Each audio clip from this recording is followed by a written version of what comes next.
I stood in the gravel parking lot, keys heavy in my hand. Johnson's gas and service station, my father's life's work, and now, according to my brothers, my worthless inheritance. The peeling paint and weathered wood told a story of decades of neglect, but to me, this place held memories worth more than any dollar amount. My name is Emily Johnson, and this is how my father's worthless gift changed everything. I could still hear my brother's laughter echoing from yesterday's will reading. Michael, the successful real estate developer, and James, the corporate lawyer, both dressed in suits that probably cost more than this entire property was worth. At least that's what they thought.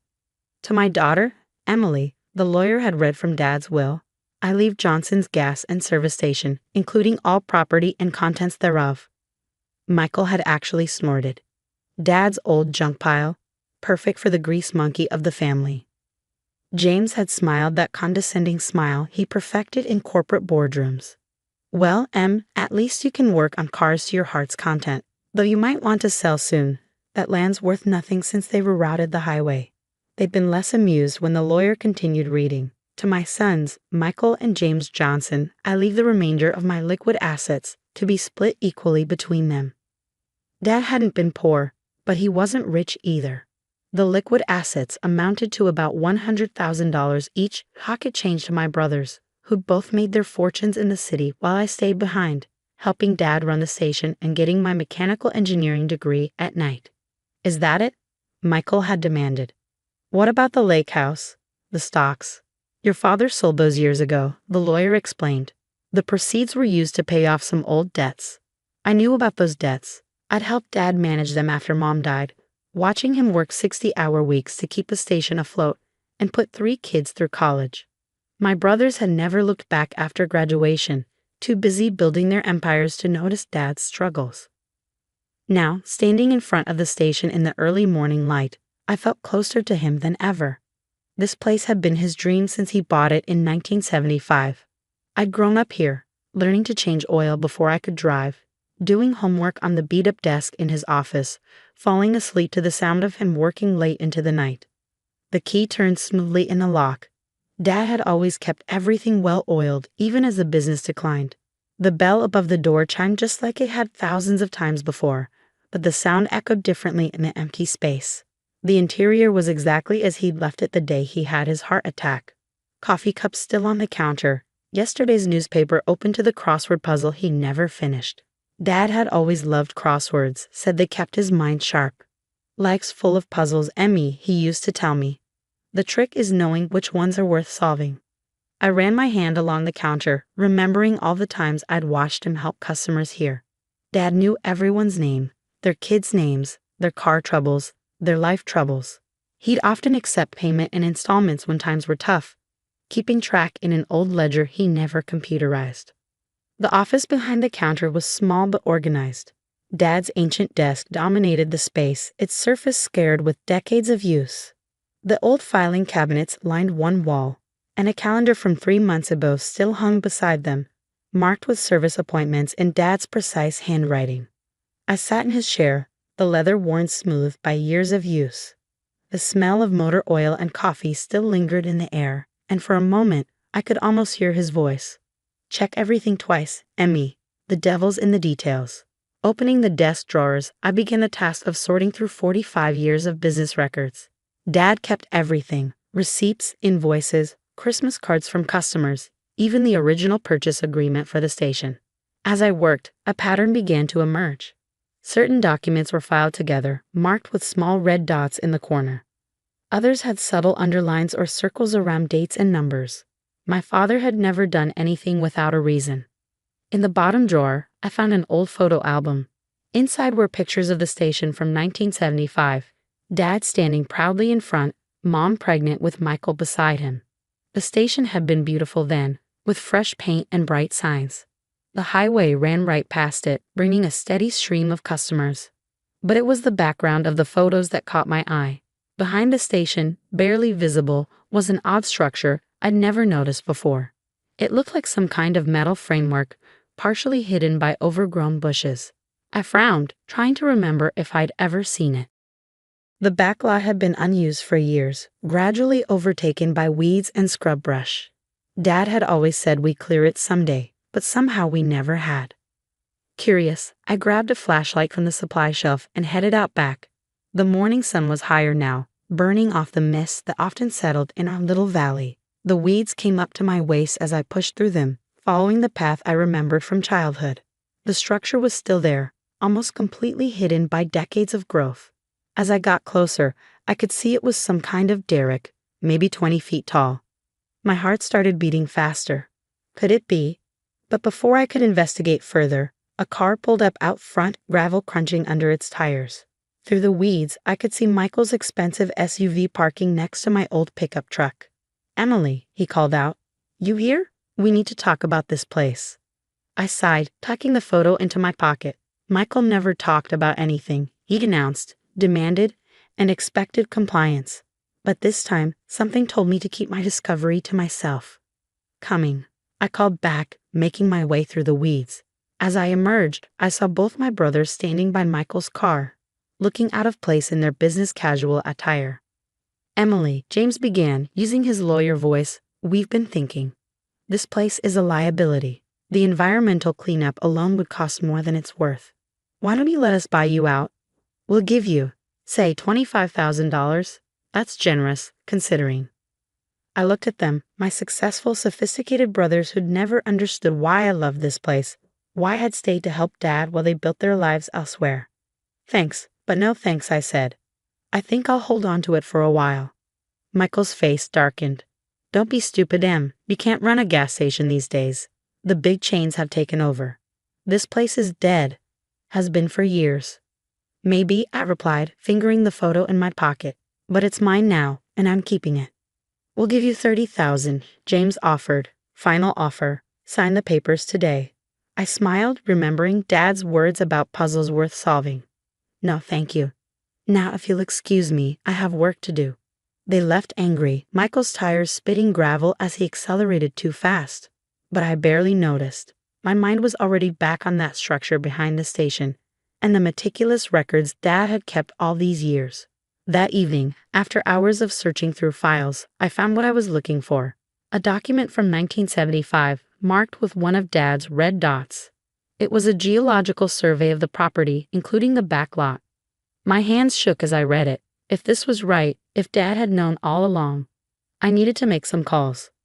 But first, I had to check one more thing. Moving to the old desk, I ran my hands along its edges, remembering how Dad would sometimes stare at it thoughtfully. The back panel felt different, slightly warmer than the rest of the wood. Pressing carefully, I felt a click. A small safe swung open, hidden in the desk's frame. Inside was a single envelope with my name on it. As I opened the letter, Dad's familiar handwriting brought tears to my eyes. "Dear Emmy, if you're reading this, you've already started putting the pieces together. You always were the clever one, the only one who really understood the value of patience and hard work. What you found in the back lot isn't just an old derrick, it's proof. Proof of something I discovered the day I bought this station, something I kept secret all these years, waiting for the right time. Your brothers will try to take this from you when they realize what it's worth. Don't let them. I've left you everything you need to protect yourself. The documentation is all there, if you know where to look. Remember what I taught you, sometimes the best things in life look worthless to others. That's what makes them precious. I love you, Emmy. Make me proud." "Dad, your daddy was one smart cookie, Emily," he said, shaking his head in amazement. "All these years, and he never said a word." George had been Dad's friend for 40 years and the county's most respected environmental engineer. If anyone could confirm my suspicions, it was him. I sat back in his chair, mind racing. If the geological survey was right, if Dad's notes meant what I thought they meant, then this worthless gas station was about to become the center of a storm. And my brother's laughter at the will reading would soon turn to something very different indeed. The next morning, I sat across from George Martinez at the local diner, watching his eyes widen as he reviewed the geological survey. "So it's real?" I asked, stirring my coffee. "The survey results?" "Oh, it's real, all right." He pulled out his iPad, showing me recent satellite imagery. "See these patterns in the vegetation behind the station? Classic indicators. Your daddy's property sits right on top of one of the largest natural gas deposits in the state. Conservative estimate? worth about $50 million in extraction rights alone. My hands shook slightly as I set down my coffee cup. $50 million. No wonder Dad had kept it secret, waiting for the right time. Your brother's been sniffing around yet? George asked, knowing our family dynamics all too well. Tried to buy me out yesterday, $30,000. I laughed without humor. Called it generous. George snorted. Bet they won't think it's so worthless once they find out. You need to protect yourself, Emily. Get your ducks in a row before. The diner's door chimed. Michael walked in, followed by two men in expensive suits. His face darkened when he saw me with George. Well, well, he said, approaching our table. Having breakfast with Dad's old friend? How quaint. Michael, I nodded coolly. You're a long way from your office. Just showing some colleagues the local color. He gestured to the men behind him. These gentlemen are from Clayton Development. They're interested in revitalizing the area. I met George's eyes briefly. Clayton Development was known for aggressive land acquisition, especially in areas with natural resource potential.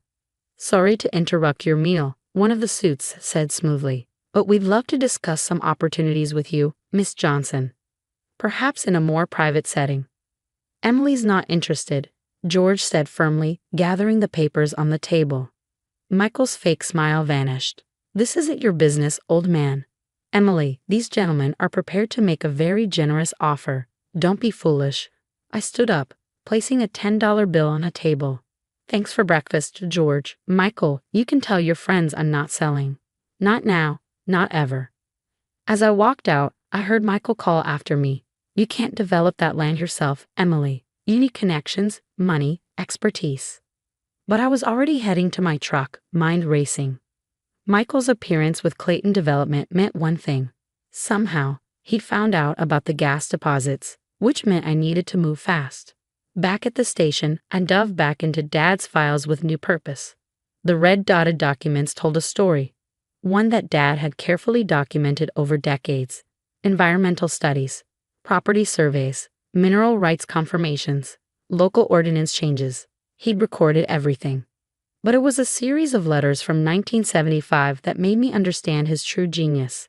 Dad hadn't just discovered the gas deposits by accident. He'd known about them before he bought the station. The previous owner had no idea what lay beneath the property, but Dad had done his research. He'd spent years quietly buying up mineral rights from surrounding properties, piecing together a complete claim to the entire deposit. The debts he paid off using the lake house and stocks. Actually investments in securing those rights. My phone buzzed. A text from James. Michael told me about Clayton. Don't be stupid. This is bigger than you can handle. Let the professionals handle it. I ignored it, continuing my search. In the back of one filing cabinet, I found a locked metal box. The key from Dad's desk safe fit perfectly. Inside was everything I needed. Original deeds, mineral rights documentation, environmental impact studies, and most importantly, a thumb drive. Loading it onto the ancient computer, I found years of correspondence with the State Environmental Protection Agency, documenting every step Dad had taken to preserve and protect the land. Another text, this time from Michael. Called Mom's sister. She agrees you're in over your head. Family meeting tomorrow, 10 a.m. Be there. I smiled.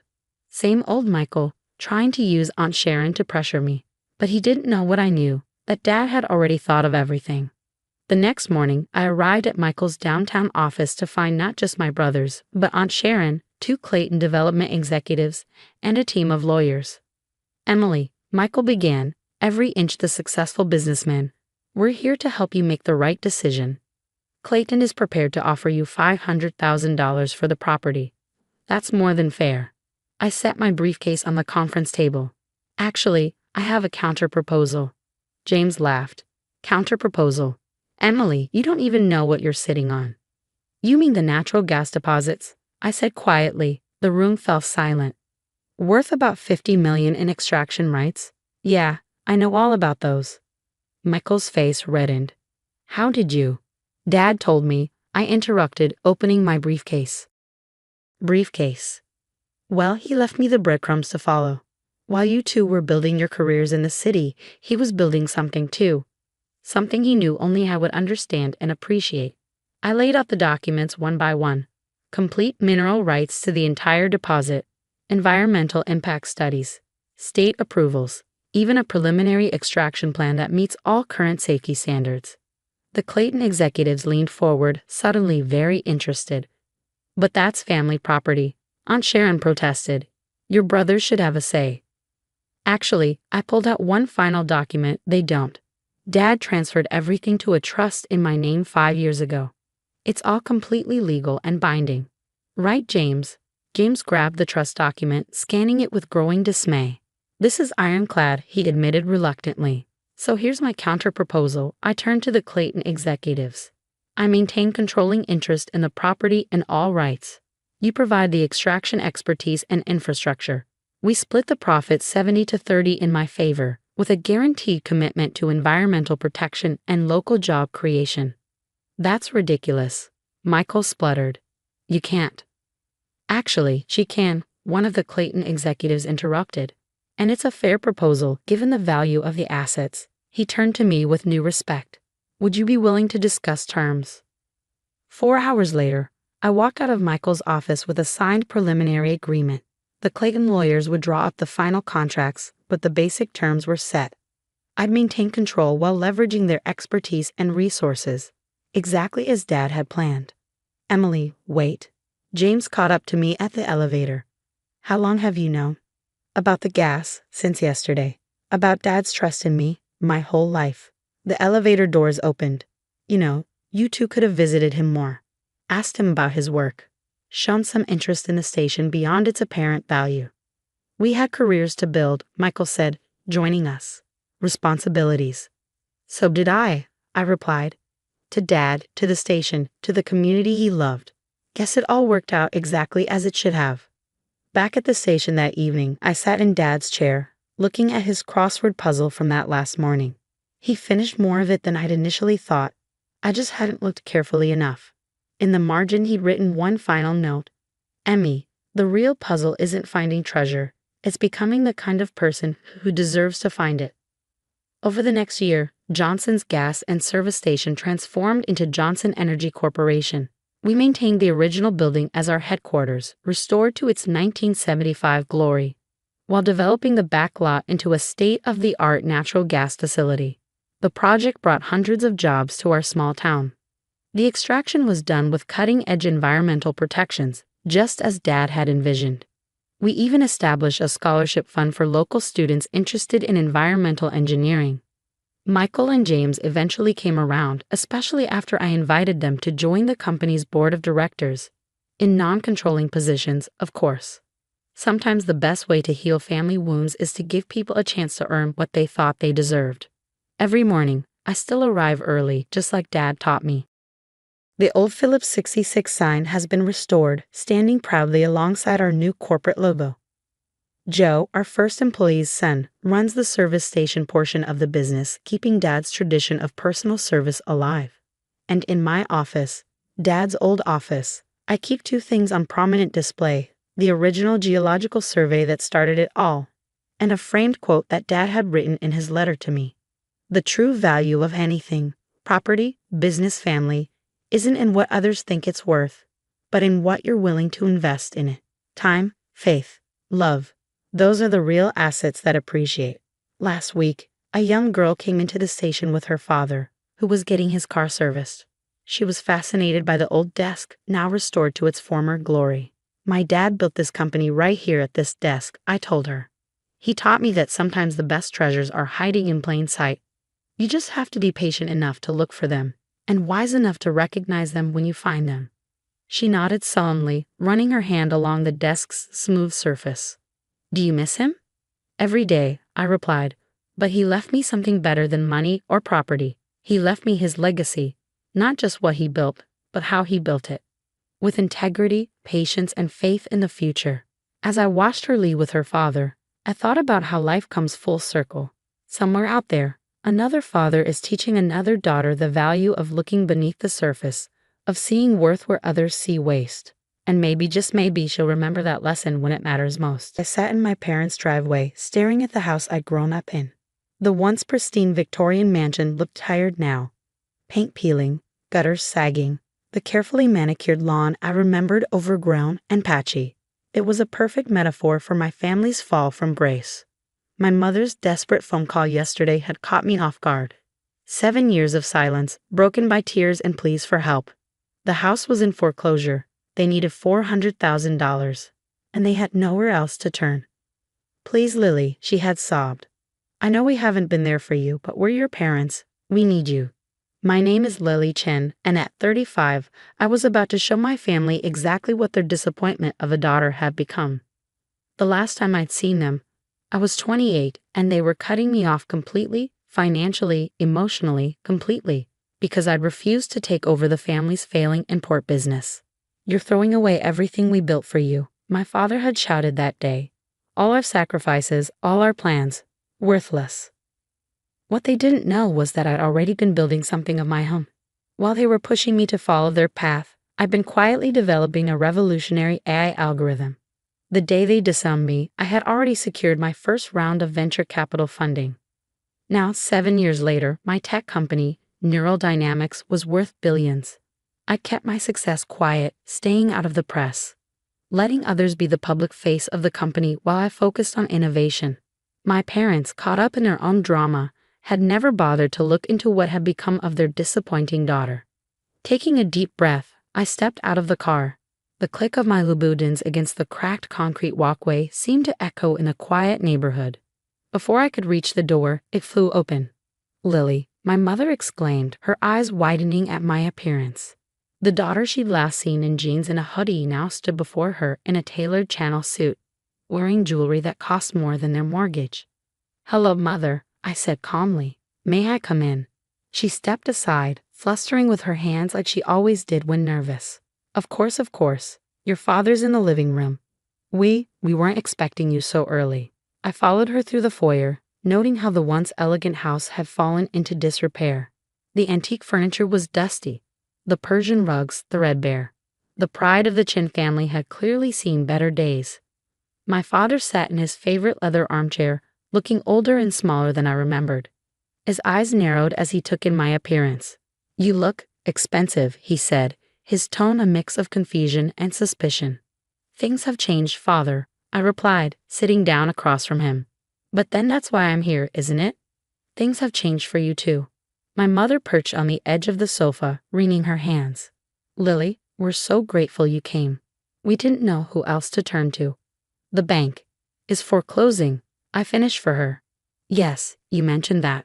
Along with the fact that you need $400,000 to save the house.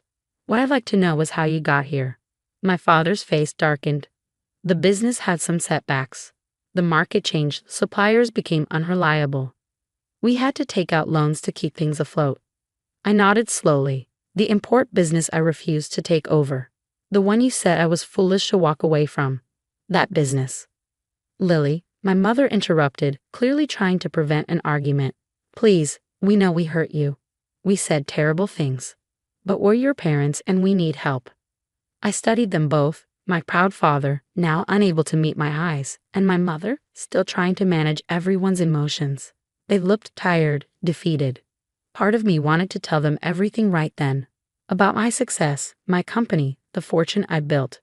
But another part, the part that remembered years of criticism and control, wanted them to understand exactly what they'd thrown away. Show me the paperwork, I said finally. Everything, the loans, the business records, all of it. If I'm going to help, I need to know what I'm dealing with. My father started to protest, but my mother quickly gathered a stack of documents from a drawer. As I reviewed them, the full picture emerged. The business had been failing for years, long before they pressured me to take it over. They'd mortgaged the house multiple times, taken out high-interest loans, and now everything was coming due. You're not just in trouble with the house, I said, looking up from the papers. The business is completely underwater. You need a lot more than $400,000 to fix this. We just need to save the house, my mother said quickly. The business, we can figure that out later. I set the papers down and leaned back, studying them. Why did you really call me? After 7 years of silence, why now? My father shifted uncomfortably. We heard rumors about your company. Someone mentioned you were doing well in tech. You thought I might have enough money to bail you out, I finished. But you didn't bother to actually find out what I've been doing all these years, did you? We were angry, my mother admitted softly. When you left, when you rejected everything we planned for you, it felt like betrayal. We were too proud to reach out, to see what you'd made of yourself. I stood up, walking to the window. The garden where I'd spent countless hours as a child was overgrown now. The roses my mother had once tenderly cared for choked by weeds. Do you know what neural dynamics is? I asked, not turning around. Some sort of computer company, my father ventured. I couldn't help but laugh. Some sort of computer company. Yes, I suppose that's one way to put it. I turned to face them. Neural Dynamics is one of the fastest growing AI companies in the world. Our technology is revolutionizing everything from healthcare to climate science, and I founded it. The silence that followed was deafening. My parents stared at me, their expressions a mix of shock and disbelief. That's impossible, my father finally stammered. You never had that kind of business experience. I had something better. I cut in. I had vision. I saw where technology was going while you were clinging to an outdated business model. The daughter you dismissed as a disappointment built something worth billions. My mother's hand flew to her mouth. Billions? Yes, I said simply. Which is why your request for $400,000 is actually quite modest. The question is, what are you really asking for? Money? Or something else? They looked at each other, decades of shared history passing between them in a glance. My father's shoulders slumped, and for the first time in my life, I saw tears in his eyes. We were wrong, he said, his voice rough with emotion. About everything. The business, your choices, you. We were so convinced we knew what was best that we couldn't see what you were capable of. I felt my own eyes stinging but kept my voice steady. And now that you know I have money, that I'm successful by any measure, is that why you want to reconnect? No, my mother cried. Lily, please. The money, yes, we need help. But seeing you today, realizing what you've achieved. We're proud of you. We should have been proud of you all along. I sat back down, letting my parents' words settle in the room. Pride. After 7 years of silence, after dismissing everything I'd worked for, they were proud. The irony wasn't lost on me. Here's what's going to happen, I said, my voice calm but firm. I'm going to help you, but not just with money.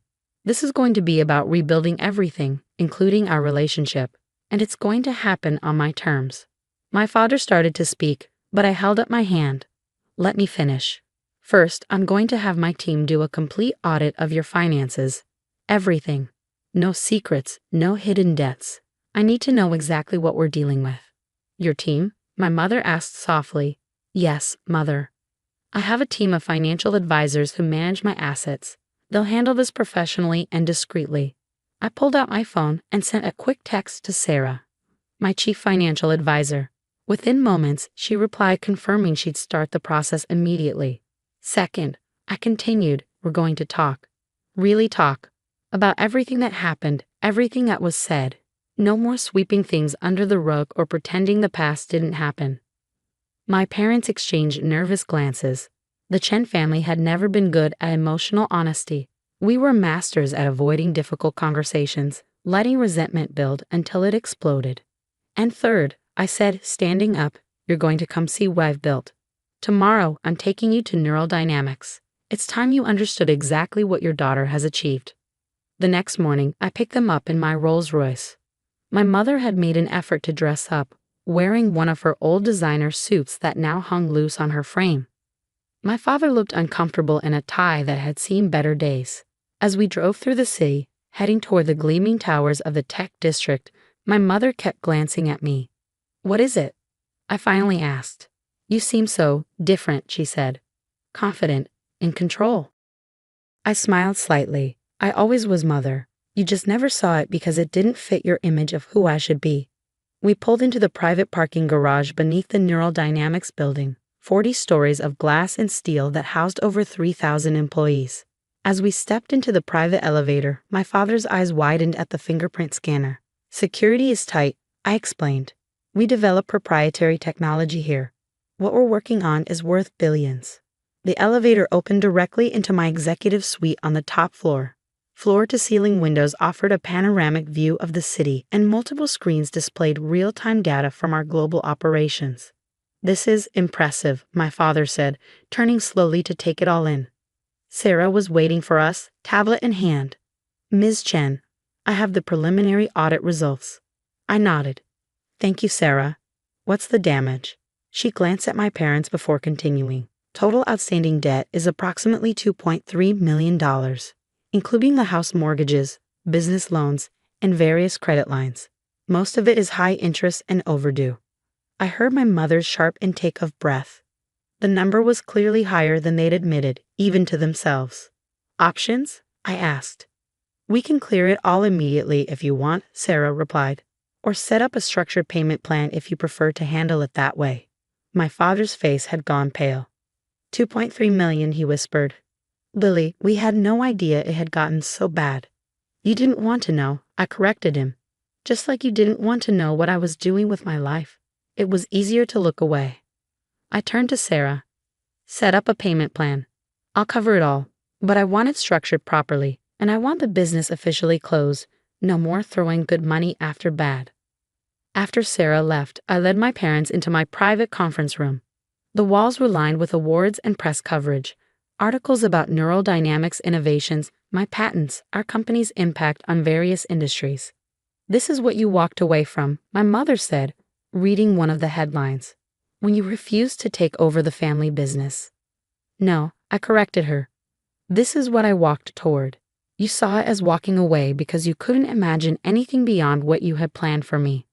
I sat down at the conference table, gesturing for them to join me. "Do you know why I succeeded?" I asked. "Because when you cut me off, when you took away everything I was supposed to depend on, you accidentally gave me the greatest gift of all, freedom. Freedom to fail, to try, to build something without the weight of your expectations." My father's hands were trembling slightly as he clasped them on the table. "We thought we were doing what was best for you, protecting you. The family business, it was supposed to be your security. But it was never what I wanted," I said softly. "And you never asked. You just assumed your dreams should be my dreams. And look what your dreams built," my mother said, gesturing at the room around us. "While we were clinging to the past, you were creating the future." We spent the next few hours talking, really talking, for the first time in years. They told me about their struggles as the business declined, their fear of losing everything, their regret over pushing me away. I told them about the early days of neural dynamics, the risks I took, the nights I worked until dawn believing in my vision. "There's something else you should know," I said finally. "I'm not just successful, I'm wealthy beyond anything you could imagine. The company is worth billions, yes, but my personal net worth is over $47 million. My mother's hand flew to her mouth. My father seemed to age 10 years in an instant, the full weight of their rejection finally hitting him. "All this time," he whispered, "while we were drowning in debt, too proud to admit our mistakes, too proud to reach out to your daughter," I finished for him. "Yes, but that's the past. What matters now is what we do going forward." I pulled out a folder and placed it on the table. "This is my proposal. I'll clear all your debts through a structured payment plan. The house will be put in a trust. You can live there for the rest of your lives, but it will eventually become a foundation to help young entrepreneurs. The family business will be closed properly, with all employees receiving generous severance packages." They nodded, understanding that this wasn't up for discussion. "But," I continued, "this isn't just about money. I want us to try being a real family, not the one you tried to force me to be part of, but something new, something honest. That means therapy, both individual and family sessions. It means regular dinners, real conversations, and genuine efforts to understand each other." "You don't owe us any of this," my mother said quietly. "After how we treated you." "No, I don't," I agreed. "But I'm not doing it out of obligation. I'm doing it because despite everything, you're my parents. And maybe it's time we all learned how to be a family without expectations or conditions." My father reached across the table and took my hand, the first time he touched me in 7 years. "Thank you," he said, his voice rough with emotion. "Not for the money, but for giving us a chance to make things right." Over the next few months, we began the slow process of rebuilding. The family therapy sessions were difficult. Years of resentment and misunderstanding don't disappear overnight. But gradually, we started to understand each other better. My parents moved into their newly renovated house, now maintained by the trust I'd established. My mother started volunteering at a local youth center, mentoring young girls interested in technology. My father, free from the burden of the failing business, discovered a passion for teaching business classes at a community college. One evening, about 6 months after that first reunion, we sat in their garden. I'd had it restored to its former glory, the roses my mother loved blooming once again. "Do you remember," my mother said, sipping her tea, "how you used to sit out here with your laptop, working on what you called your projects? We thought you were just playing games, avoiding real work." I smiled. Those projects were the early versions of the AI algorithms that would eventually become neural dynamics core technology. "We were so blind," my father added, "so caught up in our own vision of success that we couldn't see you were already successful, just in a way we didn't understand." "The past is the past," I said, watching the sunset paint the sky in shades of pink and gold. "What matters is that we're here now, learning to see each other clearly." My phone buzzed. A message from my team about a new breakthrough in our latest project.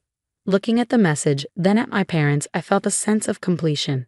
I had succeeded not just in business, but in something far more challenging, forgiving, growing, and building a new kind of relationship with my family. "I have some exciting news," I said, putting my phone away. Neural Dynamics is launching a foundation to support young entrepreneurs from underprivileged backgrounds. We're calling it the Chen Innovation Fund.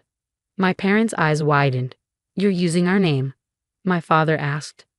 "Yes," I replied, "because despite everything, you taught me something valuable, the importance of legacy, just not in the way you planned." My mother wiped away tears as my father squeezed her hand. We sat there in the garden, watching the day fade into night, three people who had lost their way finding a new path forward together. Sometimes the greatest success isn't measured in dollars or achievements, but in the ability to transform pain into purpose, resentment into reconciliation, and broken relationships into something stronger than before. As I drove home that night, I thought about the long journey that had brought us here. From the daughter they rejected to the successful businesswoman who could save them, from a family broken by pride to one slowly healing through honesty and effort. My phone buzzed with a text from my mother. "Thank you for not giving up on us. We love you." I smiled, thinking how far we'd all come. Sometimes the hardest part of success isn't achieving it, it's learning how to share it with the people who once doubted you could succeed at all.